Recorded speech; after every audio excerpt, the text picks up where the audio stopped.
Halo Sobat Entrepreneur, selamat datang kembali di channel YouTube saya.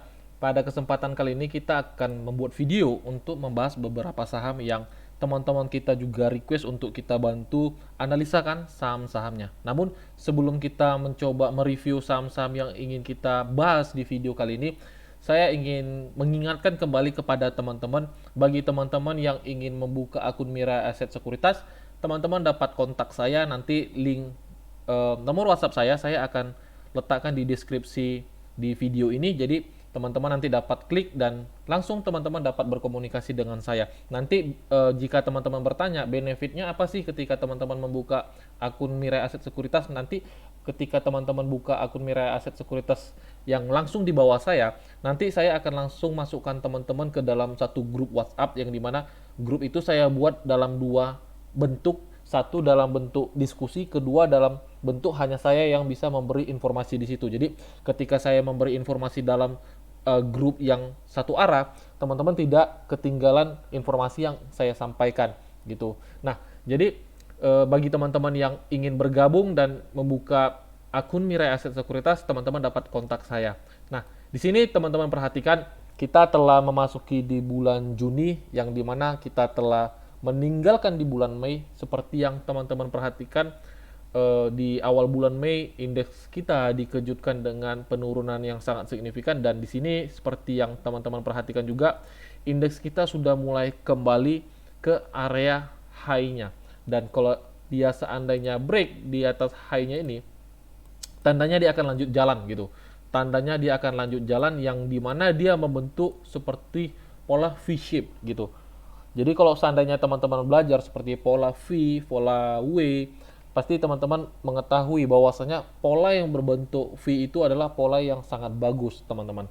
Nah, di sini teman-teman perhatikan juga, tentu ketika indeks kita membreak high-nya dengan tidak mudah, pasti dengan kondisi yang tidak mudah, yang dimana ada eh, hal-hal yang harus dia lewati, teman-teman. Salah satunya di sini teman-teman perhatikan juga, ada sebuah gap yang kemungkinan besar ketika dia sentuh area itu, dia akan kembali mencoba retrace atau membentuk swingnya terlebih dahulu, dan di situ teman-teman bisa manfaatkan momentumnya untuk mencari saham-saham apa aja yang bisa teman-teman koleksi. Yang penting teman-teman harus tahu gitu, dengan kondisi indeks kita yang sekarang, hal yang memanuver indeks kita salah satunya adalah sektor energi. Jadi pastikan teman-teman juga jangan sampai eh, tidak pernah mencoba melirik saham-saham yang termasuk sektor energi, karena saham-saham sektor energi dengan kondisi yang sekarang itu masih menarik untuk teman-teman perhatikan, yang dimana harga batu bara juga masih stabil di atas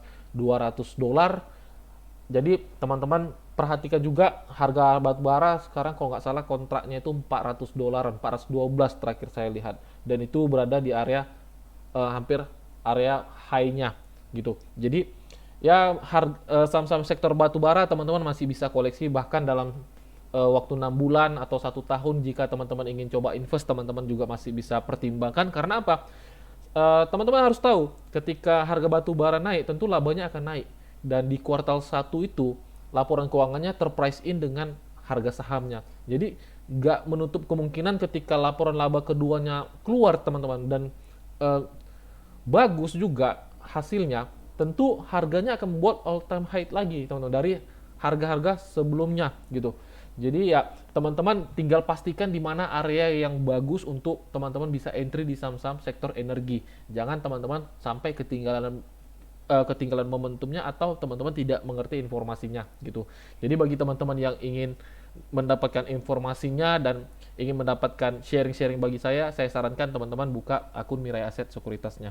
Nah, di sini teman-teman perhatikan ada saham-saham yang telah saya uh, watchlist di tanggal kita sudah mulai, dan saya langsung buat 2 Juni 2022 gitu. Jadi di sini saya sudah buat saham-saham yang ingin kita bahas di video kali ini. Yang pertama itu ada saham IMPC. Ini adalah saham yang teman kita di grup WhatsApp ingin saya bantu coba ulas, dan saya sangat senang ketika grup itu berguna, apalagi teman-teman dapat berdiskusi di situ. Karena ketika teman-teman berdiskusi, tandanya teman-teman ingin belajar dan ada hal yang teman-teman sudah dapat pelajarannya gitu. Dan itu sangat bagus untuk perkembangan teman-teman ke depannya ketika teman-teman masuk ke market gitu. Jadi kita kembali ke IMPC ini seperti yang teman-teman perhatikan, dia sangat signifikan naiknya dan secara structure market teman-teman nggak perlu ragukan lagi bahwasanya secara major trend saham ini uptrend dan bull.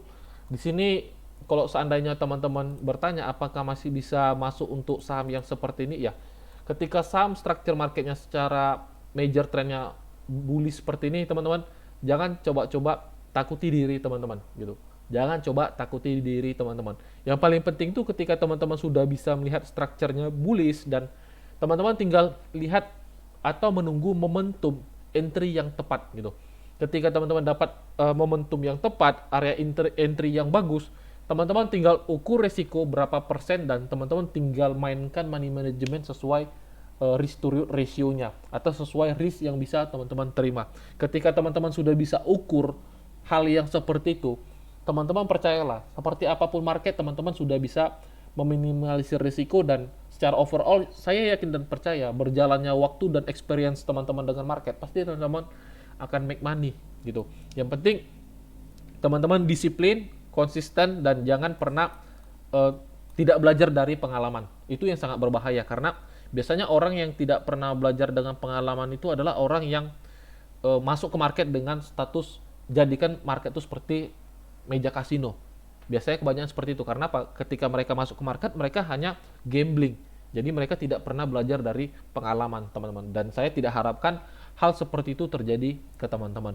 Nah, seperti yang teman-teman perhatikan IMPC ini, untuk momentumnya sendiri, teman-teman tinggal tunggu aja dia break gitu.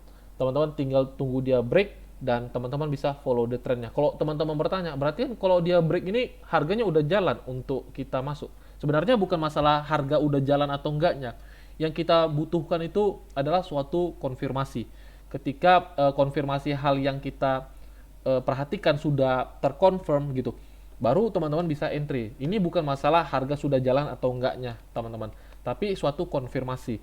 Jadi ada area demand, ada area supply, dan ada area break yang dimana ketika dia membreak area tertentu, tandanya harganya mau jalan gitu. Jadi ya dengan kondisi saham IMPC ini kita tidak bisa gunakan metode supply and demand. Yang bisa kita gunakan adalah sistem buy on breakout, teman-teman. Jadi buy on breakout dan silakan follow the trendnya. Yang penting teman-teman perhatikan di perdagangan besok, ketika IMPC ini break 3820 dan breakout, itu menjadi suatu konfirmasi bahwasanya harganya mau jalan, teman-teman. Harganya mau jalan. Kenapa seperti itu?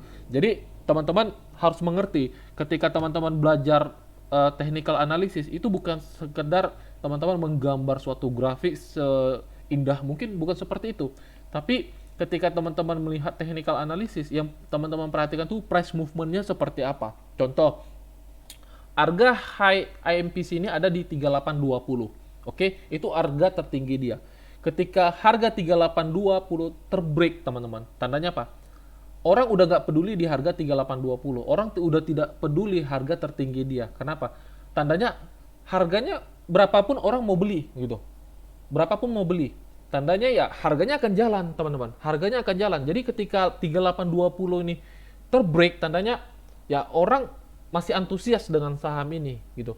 Masih antusias. Namun kalau seandainya 3820 ini belum terbreakout oleh saham IMPC ini, ya tandanya orang yang mau beli di 3820 ini belum ada gitu. Belum ada. Jadi masih lebih banyak supply di harga 3820 daripada orang yang membeli di 3820. Jadi pastikan aja kalau seandainya sahamnya besok terbreak di 3820, ya teman-teman tinggal ikut aja gitu. Ikut arusnya aja, teman-teman. Ikut trennya aja seperti sungai mengalir gitu. Jadi tren itu seperti sungai mengalir, teman-teman jangan coba lawan arusnya, kecuali teman-teman sudah pandai mengukur risiko, teman-teman sudah mengerti momentumnya, teman-teman sudah mengerti areanya, itu case-nya beda lagi. Namun ketika teman-teman sudah trading di saham yang trennya sangat bagus, ya teman-teman jangan coba lawan trennya, apalagi ya ikut aja arusnya, teman-teman. Ikut aja arusnya, yang penting tahu risk to reward ratio-nya aja gitu. Tahu risk to reward ratio-nya aja. Jadi untuk IMPC sendiri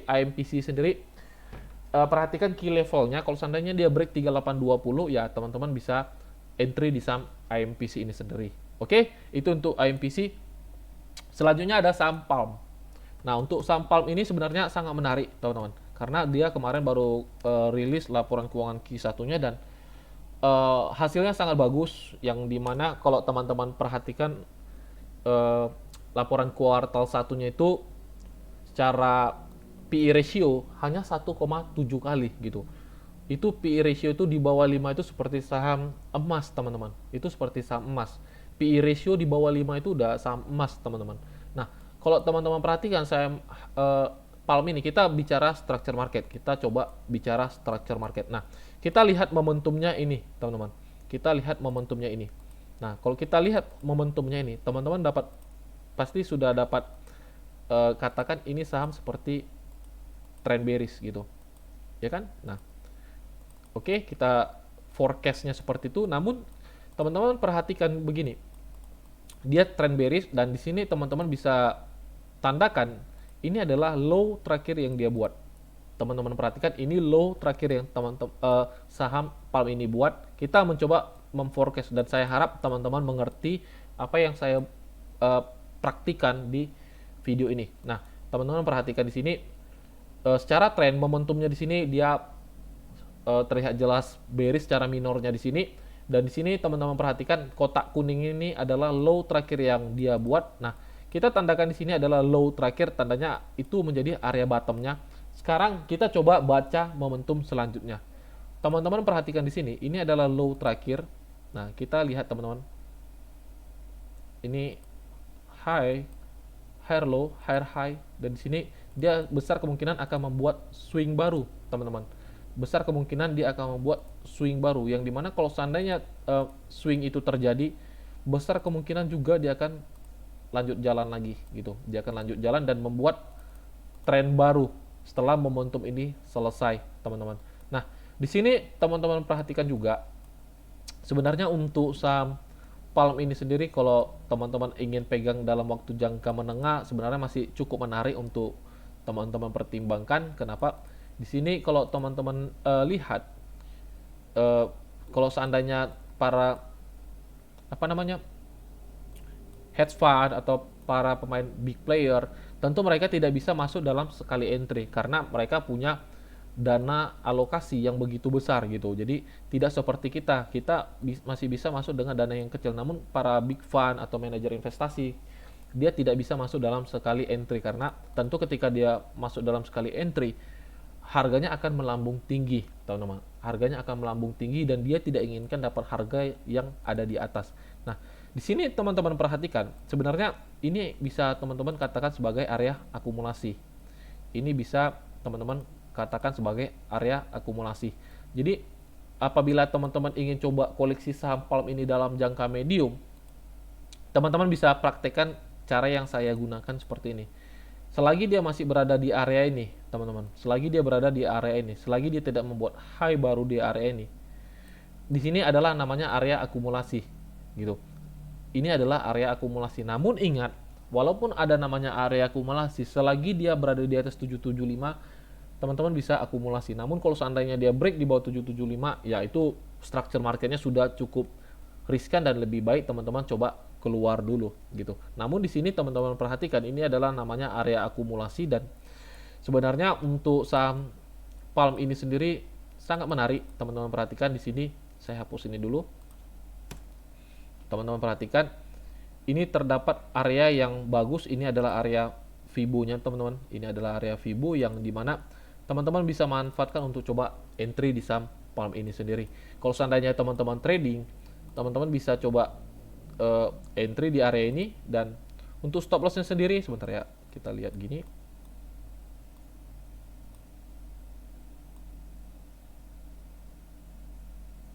Nah, untuk stop lossnya sendiri sekitar di 810, teman-teman. Itu adalah area stop lossnya. Dan untuk seandainya teman-teman ingin pegang jangka panjang, di sini teman-teman dapat perhatikan ini terlihat area supply-nya, tekanannya di area 990. Ini adalah area supply yang teman-teman harus perhatikan karena itu terlihat jelas area supply yang tekanannya begitu besar. Jadi besar kemungkinan di situ ada suatu reaksi ketika dia menyentuh area 990 ini, teman-teman, gitu. Oke, itu untuk Palm sendiri. Sebenarnya untuk Palm ini sendiri juga kalau seandainya teman-teman ingin pegang dalam waktu medium masih menarik. Selagi dia berada di atas 775, teman-teman masih bisa coba akumulasi bagi teman-teman yang pengen pegang dalam waktu medium gitu. Karena secara PE ratio saham ini cukup menarik. Pairnya itu di bawah 2 gitu. Itu sangat menarik untuk teman-teman bisa koleksi atau investasi jangka medium gitu. Tapi bagi teman-teman yang trading ya tentu harus ada area stop loss-nya sendiri. Jadi ya teman-teman perhatikan area stop loss kita ada di level harga 810 untuk saham Palm ini sendiri. Oke, itu untuk Palm. Selanjutnya ada saham ITMG. Nah, untuk ITMG sendiri kalau teman-teman perhatikan di sini sahamnya telah break high-nya. Ini saham telah break high-nya dan besar kemungkinan harganya akan jalan gitu. Besar kemungkinan harganya akan jalan. Dan untuk ITMG sendiri walaupun harganya 35.000, teman-teman, PE ratio-nya kurang lebih di bawah, sekitar 3 kali gitu. Itu saham harga 35.000 tapi PE ratio-nya hanya 3 kali. Itu sangat murah sebenarnya. Walaupun harganya 35.000 gitu. Itu sangat murah sahamnya, teman-teman. Ketika pairnya itu hanya di bawah 5 gitu. Jadi untuk ITMG sendiri sebenarnya area yang kemungkinan besar dia kejar bisa ke 38.000. Itu adalah area yang kemungkinan besar dia bisa kejar. Nah, untuk ITMG sendiri teman-teman perhatikan aja. Memang sebenarnya kalau untuk dengan kondisi sekarang terlalu riskan untuk coba entry, namun besar kemungkinan juga kalau seandainya kita tidak entry, saham ini udah ketinggalan momentumnya ya. Sekarang tipe teman-teman seperti apa? Kalau teman-teman tipe konservatif atau lebih aman, ya tunggu dia retest dulu gitu. Kalau seandainya dia retest seperti ini, ya saya sarankan kepada teman-teman jangan ketinggalan momentumnya deh gitu. Ketika dia retest, ya teman-teman jangan tinggalkan momentumnya. Sekarang yang udah dapat momentumnya itu di saham Adaro, teman-teman. Kemarin kita di WhatsApp udah pernah sharing bahwasanya ketika Adaro masuk area kuning ini ya teman-teman bisa entry, dan benar aja teman-teman di grup WhatsApp pasti sudah lumayan make money-nya di saham Adaro ini. Namun ya teman-teman perhatikan nih, ini ada level penting di 3350, teman-teman. Ini ada level penting. Kalau seandainya Adaro break di atas 3350 nih ya udah nggak ada cerita, buy on breakout aja saham ini gitu. Buy on breakout aja saham Adaro ini, teman-teman. Jadi bagi teman-teman yang belum punya barang saham Adaro, perhatikan aja key level dia di 3350. Kalau seandainya dia break 3350 ini, ya teman-teman jangan sia-siakan momentum untuk entry di saham Adaro ini sendiri gitu. Oke, itu untuk Adaro. Selanjutnya ada saham ITMG. Segar, teman-teman. Ada saham Segar. Saham Segar sendiri di tanggal 31 kalau nggak salah. Saya baru cek kemarin laporan keuangannya sendiri sangat bagus, teman-teman. Sangat bagus, ada perubahan yang dimana kuartal satunya itu naik labanya secara Q on Q. Jadi walaupun secara PE ratio dia tidak menarik, namun ada suatu perubahan atau ada suatu kenaikan secara Q on Q-nya gitu. Nah, di sini kalau teman-teman perhatikan dia sedang berada di area resistance become support, teman-teman. Ini adalah namanya area resistance become support, yang dimana teman-teman perhatikan area ini sudah 3 kali diri sekali, 2 kali, baru ketiga kali dia break gitu. Sudah ketiga kali dia baru break area ini, dan sebenarnya area ini sangat bagus, teman-teman bisa coba manfaatkan untuk entry gitu. Biasanya saham itu seperti itu. Ketika dia break, dia coba retest, ya teman-teman bisa manfaatkan. Dan di sini juga tercluster dengan area Fibo 618. Nah, untuk stop loss-nya sendiri saham Seger ini teman-teman perhatikan aja. Yang penting ingat, ketika teman-teman trading itu jangan coba-coba nggak ngerti area resikonya, teman-teman. Nah, untuk Seger sendiri, sebentar ya, saya paskan dulu areanya.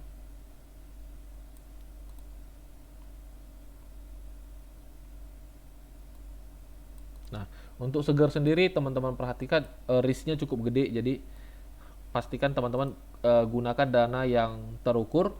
Nah, untuk stop loss-nya sendiri sebentar ya. Ini dia masih area demand-nya nih. Nah, ini area stop loss kita ada di 2390, teman-teman. Ini adalah area stop loss kita. Jadi, kalau seandainya teman-teman ingin coba masuk Seger di harga open besok, teman-teman perhatikan risikonya tuh kurang lebih sekitar 7,5%. Jadi, pastikan teman-teman sudah tahu risikonya dan teman-teman ukur risikonya gitu. Jangan teman-teman langsung hajar namun tidak ngerti area risikonya, bahkan tidak ngerti berapa persen risikonya. Itu sangat beresiko ketika teman-teman tidak ngerti mengukur risk to reward ratio-nya sendiri. Nah, Untuk Seger sendiri area TP-nya, teman-teman perhatikan sebentar ya. Ini ada area supply teman-teman di area 2800. Jadi area TP-nya teman-teman perhatikan TP1 di 2800, TP2 di 3100 untuk saham Seger ini. Oke, itu untuk Seger. Yang penting teman-teman harus mengerti resikonya. Selanjutnya ada saham terakhir yang ingin saya bahas, itu adalah saham ADMR. Ini saham yang mungkin teman-teman banyak tanya bagi yang pemula, kenapa tiba-tiba saham ini langsung drop gitu pas sesi penutupan. Jadi saya ingin singkat katanya begini. Teman-teman harus mengerti setiap 6 bulan sekali ada namanya rebalancing dari MSCI, itu Morgan Stanley. Jadi biasanya mereka akan lakukan di akhir Mei dan akhir November. Kalau nggak salah kemarin seperti itu. Jadi di akhir November kemarin juga terjadi hal yang sama seperti di akhir bulan Mei ini. Ya, itu bukan menjadi suatu hal yang cukup berbahaya, namun itu seperti rebalancing aja. Yang penting, seperti yang saya katakan, ketika teman-teman sudah mengerti tentang area resiko, atau teman-teman sudah bisa mengukur resiko atau melakukan pembatasan resiko, tidak ada yang perlu teman-teman takuti di market gitu. Tidak ada yang teman-teman takuti di market. Yang perlu teman-teman takuti adalah ketika teman-teman masuk ke market, teman-teman tidak mengerti area entry, teman-teman tidak bisa mengerti mengukur area risk to reward ratio-nya gitu. Nah, untuk ADMR sendiri sebenarnya teman-teman perhatikan dia masih berada di area demand kita. Ini terlihat jelas area demand atau accumulation namanya, teman-teman. Secara structure market sebenarnya major trendnya, teman-teman. Major trendnya di sini teman-teman perhatikan dia up. Dia up, namun di sini dia tidak membuat high baru. Teman-teman perhatikan di sini kita tandakan seperti ini. Dia tidak membuat high baru. Ini satu, ini dua, ini tiga. Namun di sini juga teman-teman belum bisa katakan dia bearish, teman-teman. Kenapa? Karena dia belum break area key level kita. Key level kita itu di triple 20 ini. Jadi selagi dia masih berada di area ini, teman-teman, belum ada suatu konfirmasi saham ini terlihat bearish gitu. Terlepas dia tidak membuat high baru, terlepas dia masih membuat lower high baru, tapi dia tidak membuat lower low baru. Nah, itu tandanya apa? Ada key level yang harus benar-benar teman-teman perhatikan. Untuk key level penting dia tuh teman-teman perhatikan ada di triple 20 ini.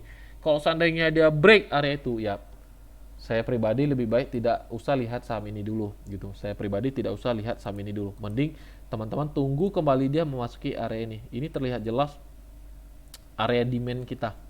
Ini terlihat jelas tercluster dengan Fibo 618 dan juga area resistance become supportnya, teman-teman. Jadi ketika dia break di triple 20 ini, lebih baik kita menganalisa saham ADMR ini seobjektif mungkin atau sekonservatif mungkin, seaman mungkin. Ya kita tinggal tunggu dia di area ini gitu. Kita tinggal tunggu dia di area ini. Kalau seandainya dia break di triple 20 ini, kalau seandainya dia besok up, ya berarti secara structure market dia masih ada kesempatan untuk coba up gitu. Selagi dia tidak membuat lower low baru. Itu aja kuncinya, teman-teman. Itu aja kuncinya. Oke, mungkin itu aja pembahasan saya di video ini. Semoga teman-teman mengerti dan dapat ilmu atau sharing yang saya bagikan kepada teman-teman melalui video ini. Oke, bagi teman-teman, kembali saya katakan, bagi yang ingin membuka akun Mirai Aset Sekuritas, teman-teman dapat kontak saya. Nanti ketika teman-teman dapat membuka akun Mirai Aset Sekuritas, teman-teman dapat sharing-sharing sama saya di grup WhatsApp. Saya selalu welcome kok. Saya selalu welcome ketika teman-teman bertanya kepada saya. Apalagi teman-teman orang Medan, ya saya dengan tangan terbuka menyambut teman-teman untuk trading bareng di kantor. Atau teman-teman dapat kontak saya, kita boleh duduk di luar, kita bisa dapat duduk santai, di situ kita dapat sharing-sharing. Oke, mungkin sampai di sini aja videonya, teman-teman. Sampai jumpa di video-video selanjutnya. Salam entrepreneur.